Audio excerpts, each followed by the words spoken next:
안녕하세요. 트림블 스케치업 공인교육센터 공식 파트너 CVT 솔루션즈입니다. 이번 강좌는 프레임 모델러 두 번째 시간입니다. 이전 시간에 이어서 기능을 알아보도록 하겠습니다.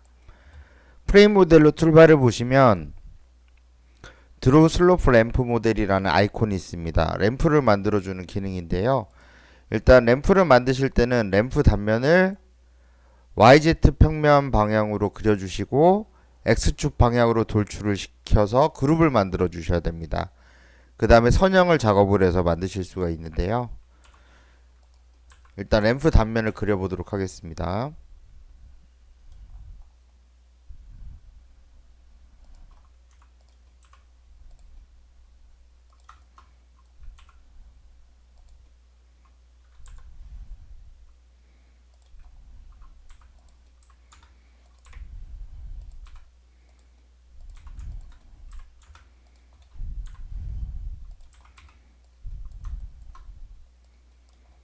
자, 이렇게 램프 단면을 YZ 평면상에 그렸고요. 푸시풀 도구를 이용해서 X축 방향으로 돌출을 시켜주세요. 돌출이 되는 그 길이 값은 상관이 없어요. 그냥 돌출만 시키시면 됩니다. 그 다음에 전체를 선택해서 그룹으로 만들어 주시고요. 선형은 간단하게 아크로 그리도록 하겠습니다. 자, 이렇게 선형을 그리고 높이 값을 줘야 되니까 이동 도구를 이용해서 아크의 끝점을 잡아서 올리겠습니다. 이런 식으로요. 자, 그 다음에 램프 아이콘을 누르시고요. 그룹 컴포넌트 선택하기. 자, 여기 램프를 선택을 해주시고 시작점과 끝점 선택하기가 있어요. 그러면 램프를 따라서 돌출된 방향을 클릭해 주시면 됩니다. 여기서 시작점, 끝점 이렇게 선택을 해 주시면 돼요. 그 다음에 경사곡선 선택이 있죠. 자, 선형을 선택해 주시면 이 해당 지금 그 단면으로 만들어진 그룹이 선형을 따라 투영돼서 보이게 됩니다. 아래쪽 키보드에서 아래쪽 화살표를 누르시면 이 선형의 왼쪽이냐 오른쪽이냐 이거를 선택을 하실 수가 있고요. 키보드의 위쪽 화살표를 누르시면 시점 종점을 바꾸실 수 있어요. 여기 스타트하고 엔드가 보이시죠? 그래서 원하는 대로 선택하신 다음에 엔터를 눌러주시고요. 자, 그 다음에 품명을 적어주시고 거푸집 재질을 선택해 주시고 어플라이를 누르시면 됩니다. 네, 이런 식으로 모델링이 됐죠. 한 가지 방법이 더 있어요. 이런 단면 말고 그냥 경사 형태로 이제 슬로프가 간다고 했을 때는 좀 더 간단하게 만드실 수도 있어요.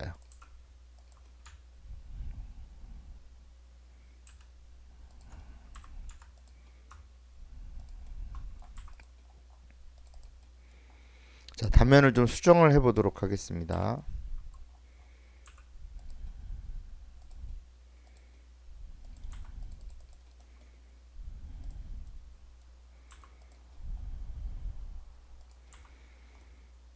자, 이렇게 해놓고요. 이쪽을 시작 부분하고 끝점을 이쪽에 스케일을 이용해서 이렇게 경사를 줍니다. 실제 올라갈 높이만큼요. 따라갈 경로의 길이는 상관이 없이 시작과 끝점의 높이를 이렇게 만들어 주시면 되고요. 그 다음에 이제 선형 같은 경우에도 이렇게 높이를 주실 필요가 없이 그냥 직선 선형에서 작업을 하시면 됩니다. 이렇게 평면상에 그냥 그려진 선형이에요.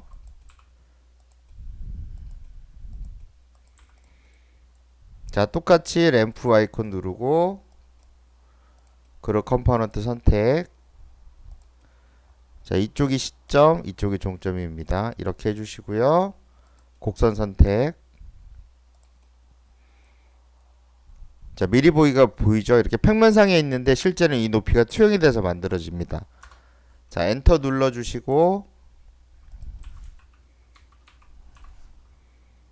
어플라이 이렇게 눌러주시면 실제 이 모델링 되어 있는 높이만큼 쭉 연속적으로 해서 높이가 만들어지게 됩니다. 이렇게 두 가지 방법으로 사용하실 수가 있어요. 자, 그리고 이어서 그리드 기능에 대해 알아보도록 하겠습니다. 그리드는 2D 그리드와 3D 그리드가 있어요.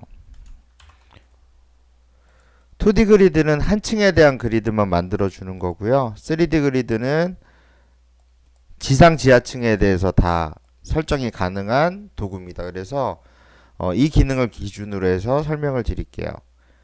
일단 X쪽 그리드하고 Y쪽 그리드를 이렇게 만들어 주고요. 총 5개씩 만들었습니다. 간격은 5m로 하겠습니다.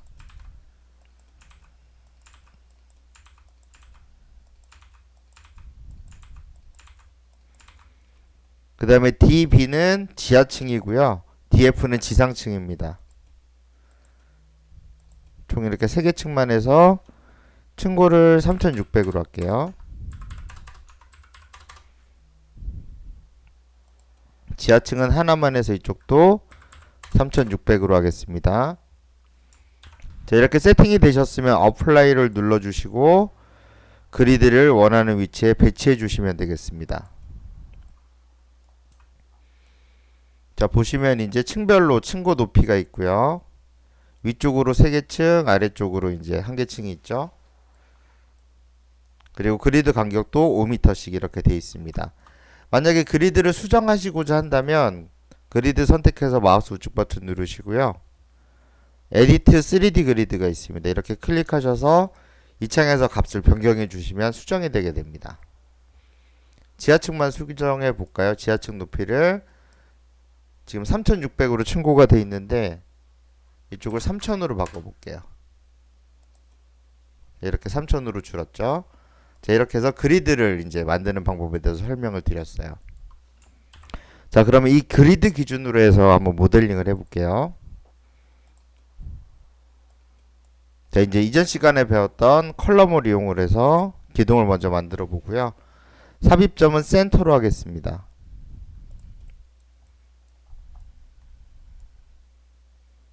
이렇게 해서 방향을 잡아주시면 되겠죠. 하나만 만들어서 복사를 하겠습니다.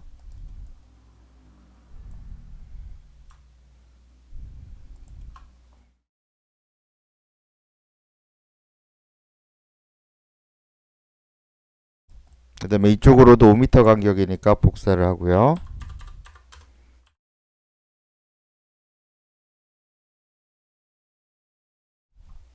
그리고 지금 기둥 높이가 3600으로 되어 있습니다. 자, 이 상태에서 각각 층마다 다 복사를 할게요.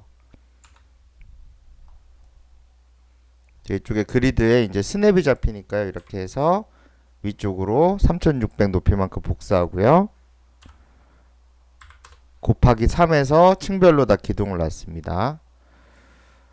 제일 위쪽 층은 뺄게요. 너무 데이터가 많을 것 같아서요. 자, 이렇게 해놓고 그 다음에 보드 만들어 볼게요. 보드 이전 시간에 만들었던 대로 이 형태로 할 거고요. 이것도 센터 기준으로 하겠습니다. 어플라이 누르고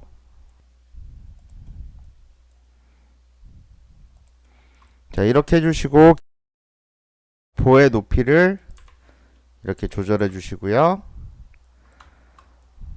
네, 이쪽으로도 놔보겠습니다. 빔 누르고 센터. 자, 이쪽 중심점부터 이쪽 중심점까지 만들어 주시고 높이를 조절해 주세요. 자, 그 다음에 복사해서 배치를 하도록 하겠습니다. 5m 간격이니까요. 이렇게 해서 곱하기 3. 이쪽도 마찬가지로 5m 간격으로 복사하고요. 곱하기 3. 자, 보만 잡아서 층 높이대로 복사를 하겠습니다. 자, Z축으로 3600이었죠? 곱하기 2. 자, 이렇게 해서 만들었어요. 자, 벽체도 한번 만들어 볼게요. 월 눌러서 높이 3600으로 돼 있죠? 센터 기준으로 해서 하겠습니다.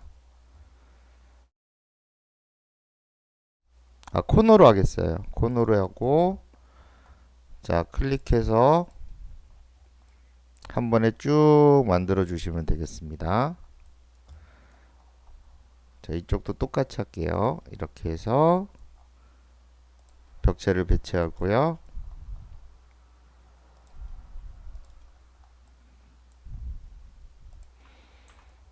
자, 여기까지만 놓도록 하겠습니다. 자, 이렇게 작업을 하시면 부재들이 지금 다 겹쳐 있잖아요. 근데 여기 제일 오른쪽에 아이콘 보시면 업데이트 모델 컨디션이라는 게 있어요. 그러면 이 부재들을 만들 때 저희가 트림 우선순위에 따라서 자른다라고 첫 번째 시간에 제가 설명을 드렸어요.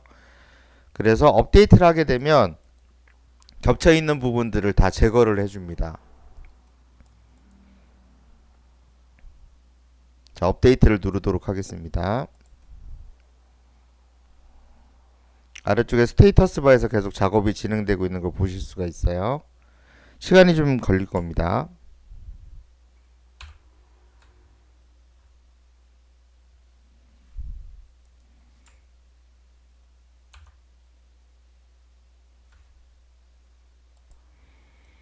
이제 계산이 완료가 됐습니다. 자, 보시면 아까 중첩이 되어 있는 부분들이 다 사라졌죠.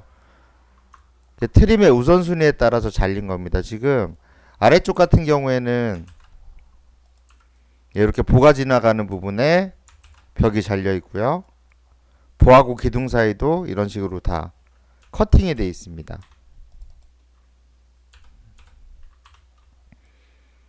그래서 그냥 겹치게 쭉 구조 모델링을 하시면 나중에 업데이트 하게 되면 겹치는 부분들을 다 제거를 해줘서 중복 물량이 안 나오게끔 만들어줍니다.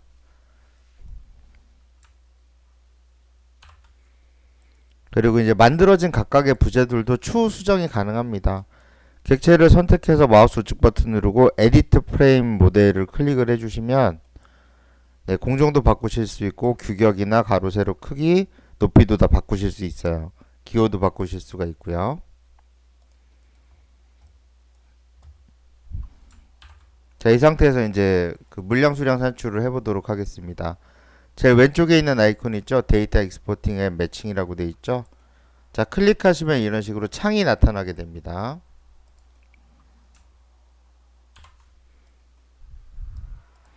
지금 이제 한 가지만 나오게 되는데요. 그거는 이 기능을 실행하기 전에 객체를 선택해서 그렇습니다. 그래서 선택한 객체에 대한 뭐 크기나 기호나 뭐 이름이나 아니면 뭐 볼륨 같은 것들을 보실 수가 있고요. 선택을 안 한 상태에서 이 버튼을 클릭하시게 되면 전체 항목에 대한 것들이 나옵니다.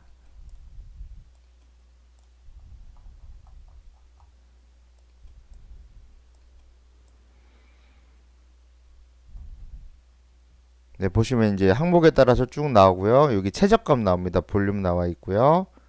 그 다음에 퀀티티에서 이제 수량이 나오게 됩니다.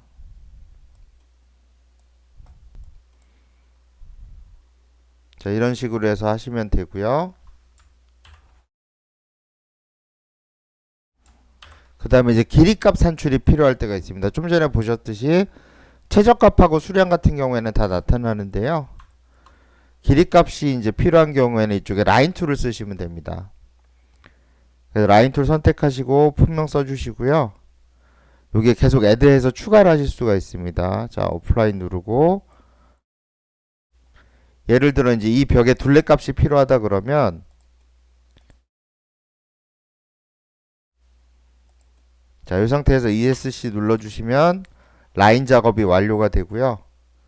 자, 이 아이콘을 클릭해서 보시면 길이 값이 나오게 됩니다.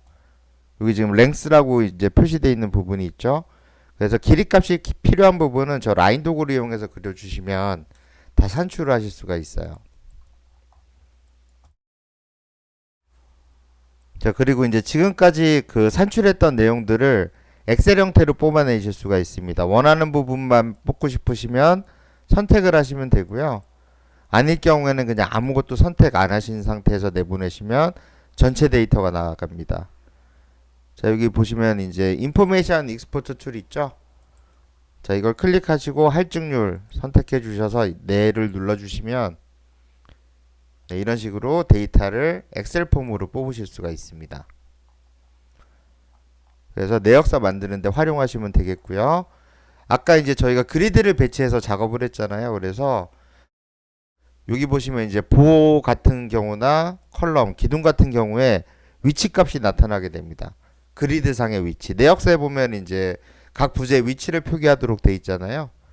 그래서 그 부분이 이렇게 다 표기가 돼서 나오게 됩니다. 그래서 내역서 만드실 때 아주 편하게 사용하실 수가 있어요. 자, 이제 마지막으로 푸시풀 아이콘에 대해서 설명을 드리도록 하겠습니다.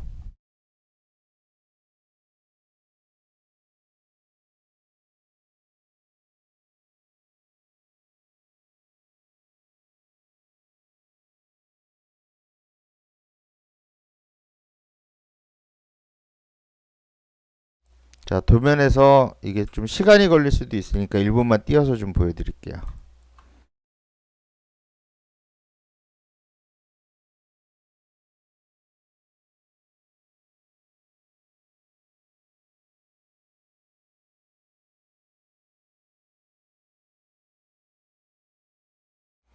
자, 이제 이런 식으로 그 오토캐드에서 도면을 가져왔을 때 자동으로 면을 메꾸고 모델링을 할 수 있는 기능입니다. 보통은 이제 도면을 깔아왔을 때는 이런 식으로 해서 도면에 덧그리고 이렇게 작업을 하게 되잖아요. 아니면 이제 프레임 모델러에 있는 기능으로 하시면 되는데, 일괄적으로 빨리 계략 산출을 해보실 때, 물량이나 수량을 계략적으로 산출해 보실 때는 이 푸시풀 기능을 쓰시면 좀 편하게 하실 수 있어요. 쓰시기 전에 약간의 도면 정리는 필요합니다.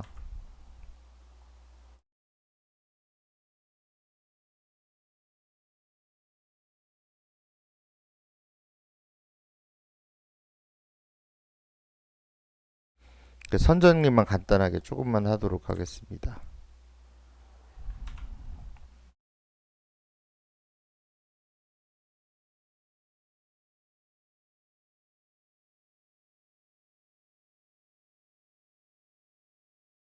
네, 이런 식으로 선 정리를 해주시고요. 이 그룹 자체를 선택하셔서 푸시풀 아이콘을 누르세요. 그럼 자동으로 면이 채워지는 걸 보실 수가 있어요. 채워지는 쪽과 안 채워지는 쪽들이 있죠.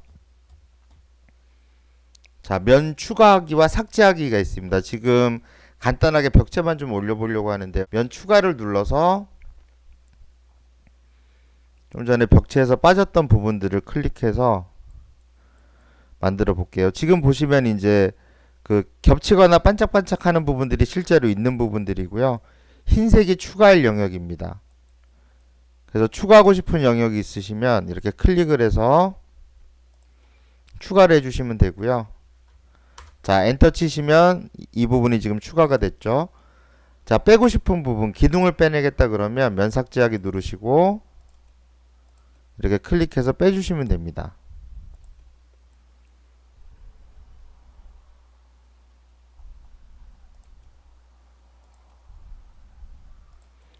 그래서 원하는 곳만 선택하시고 엔터를 눌러주시고요. 그 다음에 아래쪽에 보시면 자, 부재 타입이 있어요. 벽체하고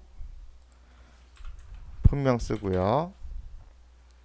높이를 3000으로 해볼게요. 그리고 거푸집 재질 선택해 주시고 어플라이 눌러주시면 이렇게 한 번에 모델링이 되겠습니다. 그래서 계략적으로 빨리 도면을 가지고 모델링을 해서 견적을 산출해 보실 때는 아주 유용한 도구가 되겠습니다. 자, 이것으로 프레임 모델러에 대한 강좌는 마치도록 하겠습니다.